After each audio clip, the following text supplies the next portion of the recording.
Fort Benning, Georgia, was alive with excitement on that bright May morning. The sun climbed over the pine trees, casting long shadows across the parade ground where hundreds of folding chairs had been arranged in precise rows. This was graduation day for infantry basic training, and the base was filled with proud families who had come from across the country to watch their soldiers complete their first step toward military service. Parents carried cameras and wore their best clothes. Siblings fidgeted in their seats. Grandparents dabbed at their eyes before the ceremony even began. The air buzzed with anticipation and pride. Among the crowd, a woman walked slowly toward the visitor seating area. She was 71 years old, small and frail-looking, with silver hair that caught the morning light. She wore a simple navy blue dress and sensible shoes. She carried a worn leather purse and walked with the careful steps of someone whose body had known hard use and harder years. Her name was Margaret Rose Sullivan. She had driven 11 hours from Nashville, Tennessee to watch her son, Private First Class Daniel Sullivan, graduate from basic training. Daniel was her youngest child, her baby, though at 22 he would hate being called that. Margaret found a seat in the middle section near the aisle. The metal chair was uncomfortable, but she had sat in worse places. She settled in quietly, watching the other families arrive, listening to their excited conversations. "That's my boy, third row from the front. I can't believe he made it through. I thought he'd quit for sure. They grow up so fast. Seems like yesterday he was playing Little League." Margaret smiled at their joy. She remembered feeling that way once, young and excited, full of hope about what the future would bring. That had been a very long time ago. At precisely 0900 hours, the ceremony began. The base commander took the podium and welcomed the families. He spoke about sacrifice and service, about the proud tradition of the infantry, about the young men who were about to become soldiers. Then the graduates marched onto the field. They moved in perfect formation, their boots striking the ground in unison, their uniforms crisp and new. They were young, most barely out of their teens, but they carried themselves with a new confidence, a new sense of purpose. Margaret's eyes found Daniel immediately. He was taller than when she had last seen him, his shoulders broader. The military haircut made him look older. She felt her heart swell with pride and fear in equal measure. Pride because he was succeeding. Fear because she knew what service could cost. The graduation ceremony proceeded according to tradition. The national anthem was played. The soldiers recited their oaths. Awards were presented to those who had excelled in training. Then came the moment Margaret had been waiting for. The commander announced that families could come forward to pin rank insignia on their graduating soldiers. All around her, parents stood and hurried toward the field. Margaret stood more slowly, steadying herself before walking down the aisle. She waited patiently as the crowd surged forward, in no rush to fight through the chaos. As she approached the field, a young captain noticed her. He was perhaps 30 years old, fit and confident, wearing his dress uniform with obvious pride. He was serving as one of the ceremony coordinators, helping direct the flow of families to their soldiers. He saw Margaret moving slowly toward the field and assumed she was lost or confused. She looked so fragile, so out of place among the younger, more energetic parents. "Ma'am," he called out, walking over to her. "Can I help you find something? The restrooms are back that way." Margaret looked up at him with calm, gray eyes. "No, thank you. I'm here to pin my son's rank." The captain smiled indulgently. "Oh well, the families are supposed to wait until their soldier's name is called. What's your son's name? I can point you in the right direction." "Private First Class Daniel Sullivan," Margaret said. The captain consulted his clipboard. "Sullivan? Yes, he's over in 3rd Platoon. But ma'am, I have to ask, are you sure you're going to be able to walk that far? It's quite a distance, and the field is uneven. We can arrange for someone to drive you in a golf cart if you need." Margaret's expression didn't change. "Captain, I appreciate your concern, but I've walked farther than you can imagine. I'll be fine." Something in her tone made the captain pause. But before he could respond, another officer approached, a lieutenant colonel who had been observing the ceremony from the side. "Captain Morrison," the lieutenant colonel said sharply, "is there a problem here?" Captain Morrison turned. "No, sir. I was just offering to help this lady get to her son's—" He stopped, because Lieutenant Colonel Richard Barnes was staring at Margaret with an expression of complete shock. His face had gone pale. His mouth was slightly open. He looked like he had seen a ghost. "Ma'am," Lieutenant Colonel Barnes said, his voice barely above a whisper, "is that you?" Margaret looked at him carefully. Her eyes narrowed slightly as she studied his face. Then slowly, recognition dawned. "Ricky Barnes," she said softly. "Little Ricky Barnes." The lieutenant colonel nodded, unable to speak. Margaret smiled, a warm, genuine smile that transformed her face. "My goodness, look at you, all grown up and wearing silver oak leaves." Lieutenant Colonel Barnes seemed to remember himself. He straightened to attention and rendered a crisp salute. "Ma'am, it is an honor to see you again." Margaret looked confused. "Ricky, you don't have to salute me. I'm not in the military." "Yes, ma'am, you are." Lieutenant Colonel Barnes lowered his salute, but his posture remained rigid with respect. "Once a soldier, always a soldier. And you, ma'am, are one of the greatest soldiers I've ever known." Captain Morrison looked between them, completely confused. "Sir, do you know this woman?" Lieutenant Colonel Barnes turned to him, and his expression was hard. "Captain, this is Colonel Margaret Rose Sullivan, United States Army, retired. And yes, I know her. She saved my life." The captain's eyes widened. "Colonel, but she's not wearing—" "She doesn't need to wear a uniform for me to recognize her rank, Captain, or her service." Lieutenant Colonel Barnes turned back to Margaret. "Ma'am, what are you doing here?" "I came to watch my son graduate," Margaret said simply. "Daniel Sullivan, he's in 3rd Platoon. Your son." Lieutenant Colonel Barnes's face softened. "Of course. He's a good soldier, ma'am. One of the best in his class." "I'm glad to hear that." Lieutenant Colonel Barnes looked around the field at the hundreds of families and soldiers. Then he made a decision.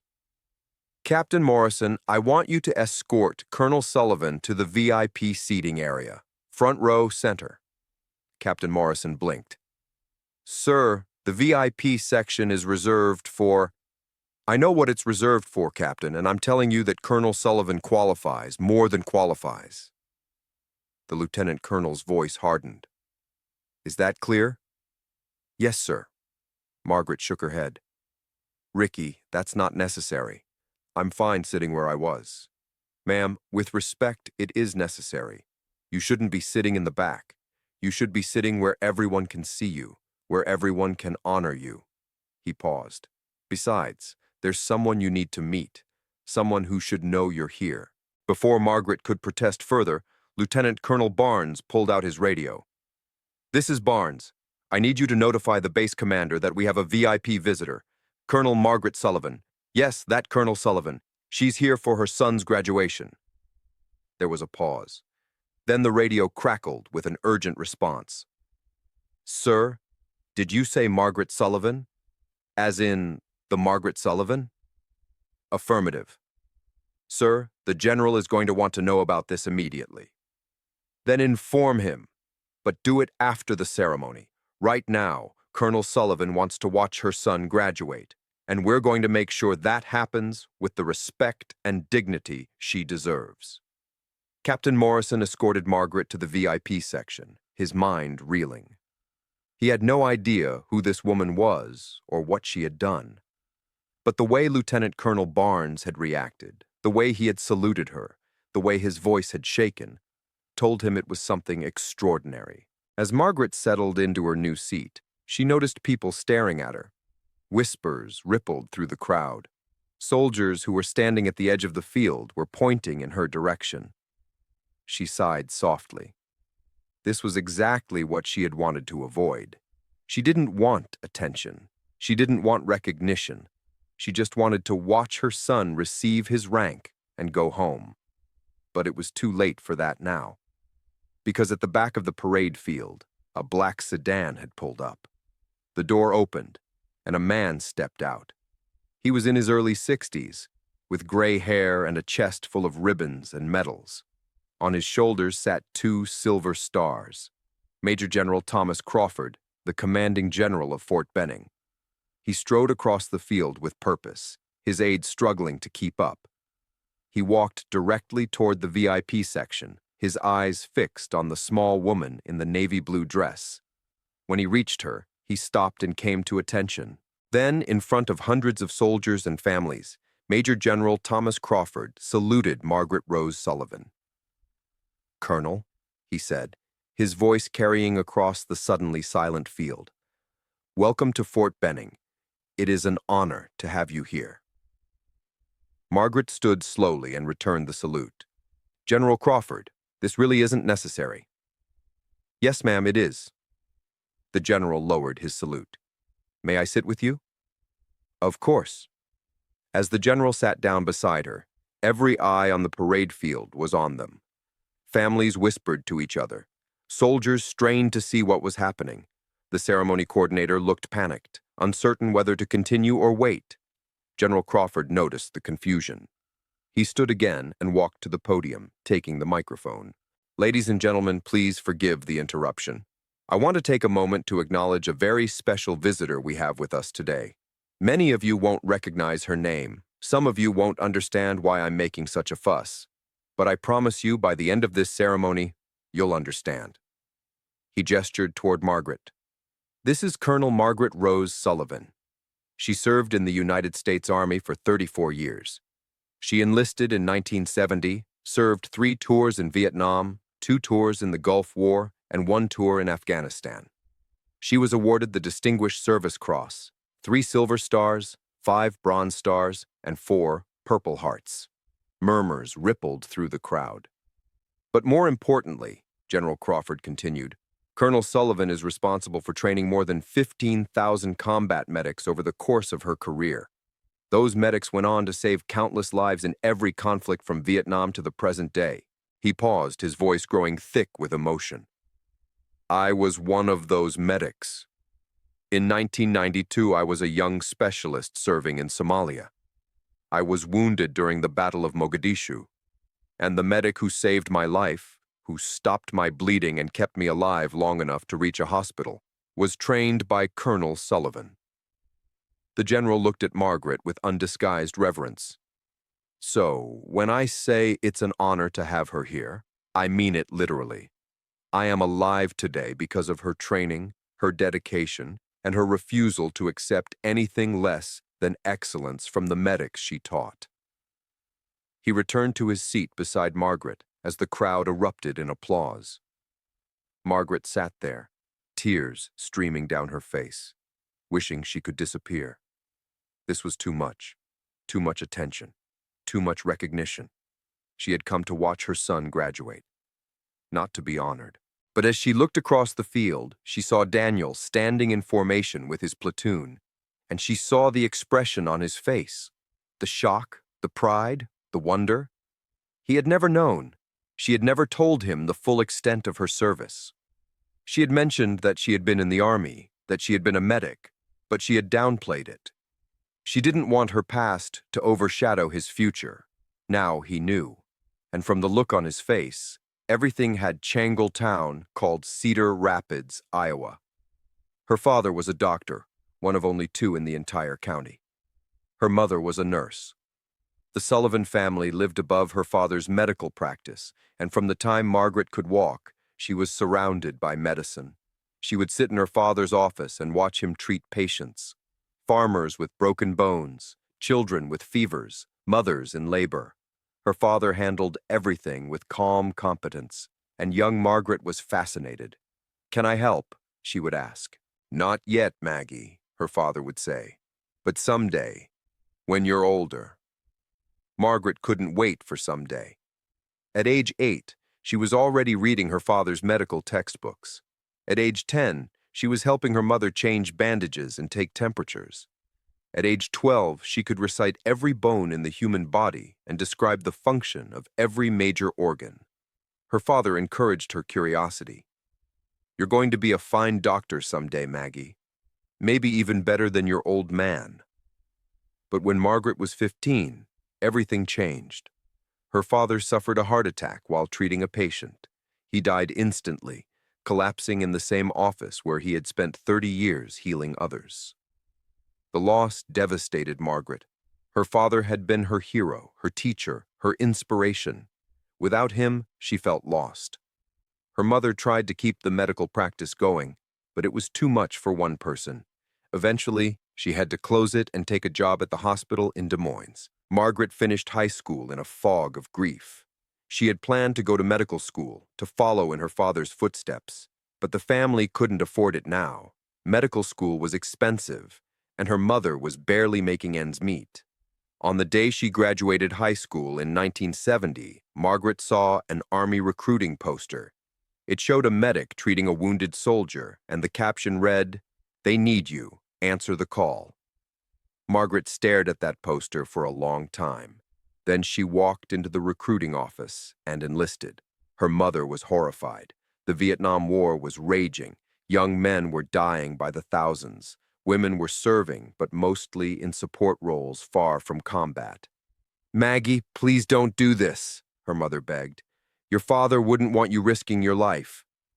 "Dad spent his whole life helping people," Margaret replied. "That's all I want to do, too. And right now, the people who need help most are the soldiers in Vietnam." She left for basic training 3 weeks later. The Army sent her to medic training at Fort Sam Houston in Texas. She was one of only 12 women in a class of 200. The men resented her presence. The instructors doubted her abilities. Everyone assumed she would wash out. Margaret proved them all wrong. She finished at the top of her class. She could start an IV in a moving ambulance. She could intubate a patient in under 30 seconds. She could perform emergency procedures that made grown men queasy. One instructor, a grizzled master sergeant who had served in Korea and Vietnam, pulled her aside after graduation. "Sullivan," he said, "you're the best damn medic I've trained in 20 years. Don't let anyone tell you different." In 1971, Margaret received orders to Vietnam. She was 19 years old. Margaret arrived in Vietnam in the summer of 1971. The war was winding down. American forces were withdrawing, and the policy was Vietnamization, training South Vietnamese forces to defend their own country. But the dying hadn't stopped. Margaret was assigned to the 1st Cavalry Division, working at a battalion aid station near the A Shau Valley. The valley was one of the most dangerous areas in Vietnam, a corridor used by North Vietnamese forces to move supplies and troops. Her job was to stabilize wounded soldiers who were brought in from the field and prepare them for evacuation to larger hospitals. She worked 18-hour days in a tent that smelled of blood and disinfectant, treating wounds that would haunt her for the rest of her life. Boys, because that's what they were, boys, came in with legs blown off, intestines exposed, faces burned beyond recognition. Margaret worked on them with steady hands and a calm voice, even when her heart was breaking. "You're going to be okay," she would tell them, even when she knew they weren't. "Stay with me. Keep breathing. You're going to be okay." 3 months into her tour, the North Vietnamese launched a major offensive in the A Shau Valley. Margaret's battalion was hit hard. Casualties poured into the aid station faster than they could be treated. Margaret worked for 26 hours straight. She ran out of morphine, ran out of plasma, ran out of everything except gauze and her own 2 hands. She made impossible decisions about who could be saved and who was beyond help. She saved 43 men in those 26 hours. 17 others died on her operating table. After the battle ended, Margaret walked outside the aid station and vomited until there was nothing left. Then she sat down in the mud and cried for the first time since arriving in Vietnam. A young lieutenant found her there. His name was Richard Barnes. He was 20 years old, fresh from West Point, assigned as a platoon leader. He had been wounded in the leg during the offensive, and Margaret had treated him. He sat down beside her in the mud. "You saved my life," he said quietly. "You saved a lot of lives." Margaret wiped her eyes. "Not enough. No, never enough, but more than anyone else could have." They sat in silence for a while, two young people trying to make sense of a senseless war. "What are you going to do after this?" Lieutenant Barnes asked. "When you go home?" Margaret thought about it. "I don't know. Maybe I'll go to medical school, become a real doctor." "You're already a real doctor," Barnes said. "The realest I've ever met." Margaret looked at him. "What about you? What are you going to do? If I make it home, I'm going to be a career officer. I'm going to take care of soldiers, make sure they're trained right, make sure they have what they need to survive." He paused. "I'm going to try to be the kind of leader who deserves soldiers like you." Margaret smiled despite her tears. "You're going to do great, Ricky." She served 2 more tours in Vietnam. By the time she left in 1975, she had been awarded 3 Silver Stars for treating wounded soldiers under fire, and 2 Purple Hearts for wounds she received while doing so. But the medal she was most proud of was the one she almost never wore, the Distinguished Service Cross. She earned it in April 1975, during the final days before the fall of Saigon. Margaret was part of an evacuation team helping to extract American personnel and Vietnamese allies. Their helicopter was shot down on the outskirts of the city. The crash killed the pilot and co-pilot and wounded 6 of the 8 passengers. Margaret was one of the 2 uninjured survivors. For 6 hours, she kept the wounded alive while enemy forces closed in around them. She used parts from the crashed helicopter to fashion splints and tourniquets. She kept people calm despite the gunfire and explosions. When the rescue helicopter finally arrived, all 6 wounded passengers were alive. Margaret never talked about that day. Not to her family, not to her friends, not to anyone. Some things were too hard to put into words. After Vietnam, Margaret faced the same challenge that many veterans faced: finding purpose after war. She tried civilian life, she enrolled in college, thinking she would finally pursue that medical degree. But she couldn't focus. The classrooms felt trivial. The other students were so young, so innocent, so unaware of the real world. After 1 semester, she dropped out and re-enlisted. The Army sent her to Fort Sam Houston as an instructor. At 28 years old, Margaret became one of the youngest senior instructors in the Army's medic training program. This was where she found her true calling.